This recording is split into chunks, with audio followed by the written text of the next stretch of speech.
Hello and welcome to today's webinar on the Register of Overseas Entities, and we are looking at the latest position today.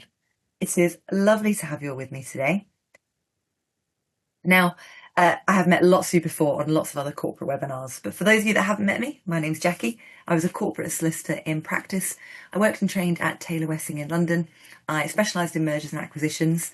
I moved to the Northwest. I was at Pannoni's and Hammonds in the Northwest, again specialising in M&A, particularly private equity and venture capital. I left practice after 10 years. I moved to teach. I've now been teaching for 19 years. I'm qualified to teach up to master's level. I'm a certified management and business educator, but I only teach the areas I specialised in practice. And one of my areas of specialty has always been the people with significant control register. And what you'll see as we work through today's webinar is that there are a lot of similarities between the PSC regime and the ROE regime, which is why you've got me for today's webinar.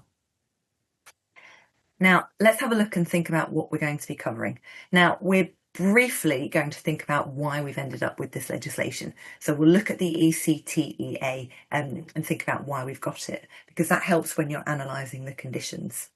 We'll then work through what the legislation is implementing. So we'll talk about the restrictions, the conditions, and also the updating duty as well.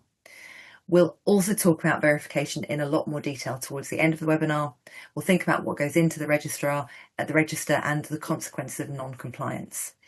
We'll also look at changes to the regime as well. In particular, we're going to think about changes to the regime in relation to trusts, and we're going to think about the impact of the Economic Crime and Corporate Transparency Act within those changes. Now, we'll start off with why we've got the legislation. So you can see the legislation we're talking about today is the Economic Crime, Transparency and Enforcement Act 2022.